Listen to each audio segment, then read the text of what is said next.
एक ऐसा स्नैक जिसे आप एक बार बनाइए और महीने भर के लिए स्टोर करके रख सकते हैं और जभी भी आपको कुछ हल्का-फुल्का चाय के साथ या फिर इवनिंग में खाने का मन करे तो आप इसे एन्जॉय कर सकते हैं। मतलब एक बार बना कर के इससे आप महीने भर की आपको स्नैक की छुट्टी मतलब आपने एक बार बनाया पूरे महीने आप इसे एन्जॉय कर सकते हैं। आज इसे हम एक पेरी-पेरी फ्लेवर के साथ बना कर के तैयार करेंगे जो बहुत ही ज़्यादा शानदार लगती है। तो चलिए फिर स्टार्ट करते हैं इस इवनिंग स्नैक को बनाना।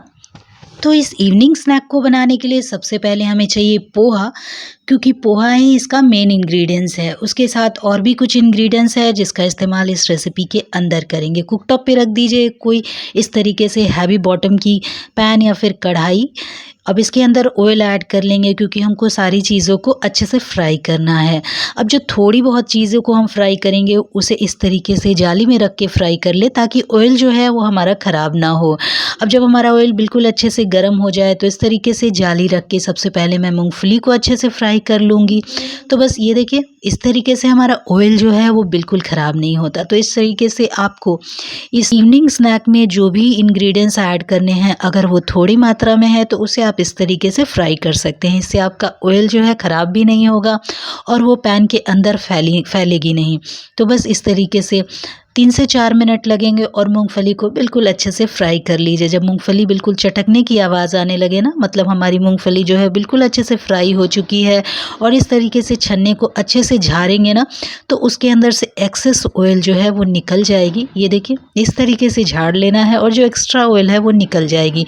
इसके बाद आप इसे किसी भी पेपर पे या फिर बेकिंग पेपर के ऊपर भी निकाल सकते हैं। उससे और भी जो एक्सेस ऑयल है वो बिल्कुल अच्छे से निकल जाती है। तो एक जगह रखेंगे इन सारी चीज़ों को। अब इसके अंदर ऑयल के अंदर हम डालेंगे पोहे को। अब आपने जितना भी पोहा लेना है उन्हें आप फ्राई कर लीजिए। तो आपने अगर पैन में ज़्यादा ऑयल डाली है तो ज़्यादा पोहा लेकर के उसे फ्राई कर लीजिए या फिर अगर आपने थोड़ी ऑयल डाली है तो धीरे-धीरे आप बारी-बारी से इसे फ्राई करके निकाल लें। 1 से 2 बैच में इसे अच्छे से फ्राई कर लीजिए। तो फ्लेम को हाई कर दीजिए और हाई फ्लेम पे जब हमारा ऑयल बिल्कुल अच्छे से गर्म रहे तो अपने पोहे को बिल्कुल ये देखिए बिल्कुल फूली-फूली बन कर के तैयार होती है पोहे। तो पोहे को डालते ही वो नीचे चली जाती है लेकिन जैसे ये हल्की हो जाती है, फूल जाती है, ये धीरे-धीरे ऊपर की तरफ आ जाती है। मतलब हमारे जो पोहे हैं वो बिल्कुल अच्छे से फ्राई हो चुके हैं। 1 से 2 मिनट लगते हैं और सारे पोहे जो हैं वो बहुत ही अच्छे से फ्राई हो जाते हैं। तो बस इस तरीके से पोहों को फ्राई करिए और उसके बाद इसे भी हम निकाल लेंगे।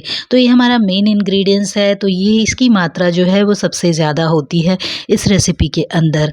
तो ये मैंने लगभग 500 ग्राम के करीब पोहे ले लिए हैं। इसे अच्छे से ऑयल में फ्राई कर लिया है और ये देखिए बिल्कुल फूली-फूली बन कर के तैयार होती है। तो इस तरीके से पोहों को भी फ्राई कर लीजिए और सेम पैन के अंदर हम पोहे को भी निकाल कर के रख लेंगे। तो ये देखिए इस तरीके से पोहो को भी हम सेम पैन के अंदर निकाल लेंगे। अब हमारी ऑयल जो है वो बिल्कुल गरम है तो यहाँ पे अपने पसंद के ड्राई फ्रूट्स और नट्स को भी आप फ्राई कर सकते हैं। थोड़े मखाने लिए हैं मैंने, थोड़े काजू ले लिए हैं।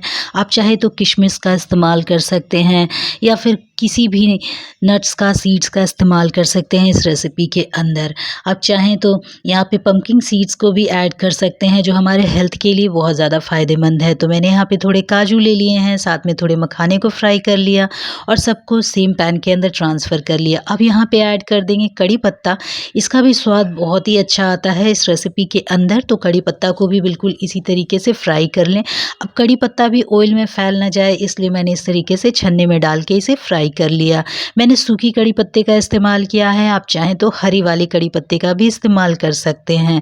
अब सेम हम छन्ने के अंदर हरी मिर्च को भी फ्राई कर लेंगे जिससे कि इसमें स्वाद और फ्लेवर बहुत ही अच्छा आता है। तो मैंने 3 से 4 हरी मिर्च को इस तरीके से चॉप कर लिया था और इसे भी क्रिस्पी होने तक अच्छे से फ्राई कर लिया है। आप इसके साथ-साथ इसमें कोकोनट का इस्तेमाल कर सकते हैं, किशमिश का इस्तेमाल कर सकते हैं या इसके अलावा जो भी आपको ड्राई फ्रूट्स और नट्स पसंद हो आप उसका इस्तेमाल कर सकते हैं इस रेसिपी के अंदर। आप चाहें तो यहाँ पे भुने हुए चने का भी इस्तेमाल कर सकते हैं इस रेसिपी के अंदर। अब सारी चीज़ों को हमें क्या करना है बिल्कुल अच्छे से मिला लेना है। सारी चीज़ों को आपस में अच्छे से मिला लेने के बाद इसमें कुछ मसाले ऐड कर देंगे। तो सबसे पहले 2 चम्मच के करीब मैंने पेरी-पेरी मसाला ऐड किया, इससे स्वाद बहुत ही अच्छा आता है और पेरी-पेरी का फ्लेवर बच्चों को बेहद पसंद होता है। स्वाद अनुसार नमक डाल दीजिए, तो ये मैंने स्वाद अनुसार नमक डाल दिया। साथ में ऐड कर दीजिए चाट मसाला, तो 1 टेबलस्पून के करीब मैंने चाट मसाला ऐड कर दिया है। रेड चिली पाउडर ऐड कीजिए, अगर बच्चे तीखा खाना पसंद करते हैं तो आप रेड चिली पाउडर ऐड करें। तो हाफ़ टी स्पून के करीब मैंने रेड चिली पाउडर ऐड कर दिया है। अब सारी चीज़ों को अच्छे से मिला लेंगे। तो ये देखिए इस तरीके से सारी चीज़ों को अच्छे से मिलाइए, अच्छे से मिक्स कीजिए।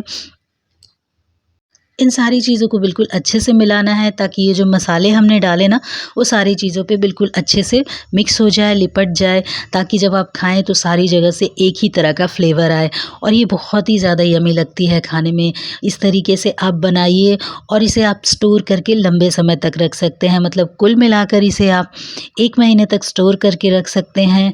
किसी एयर टाइट डब्बे के अंदर या फिर एयर टाइट कंटेनर के अंदर इसे आप 1 महीने तक स्टोर करके रखें और जभी भी आपको इवनिंग में, शाम में चाय के साथ या फिर जभी भी आपको कुछ हल्का-फुल्का खाने का मन करे या फिर कुछ मंचिंग करने का मन करे तो आप इसे एन्जॉय कर सकते हैं। इसे एयर टाइट डब्बे के अंदर ही रखें, नहीं तो इसमें हवा लग जाएगी और ये बिल्कुल सौगी सी हो जाएगी। तो इसे आप एयर टाइट डब्बे में बंद करके रखिए और इसे आप एन्जॉय कर सकते हैं। ये बहुत ही ज़्यादा शानदार लगती है खाने में, बहुत यम्मी और बहुत ही ज़्यादा टेस्टी लगती है। तो इस तरीके से आप भी बनाएँ, खाएँ और एन्जॉय करें। रेसिपी अच्छी लगी हो तो लाइक कीजिए, शेयर कीजिए और सब्सक्राइब करना बिल्कुल ना भूलें।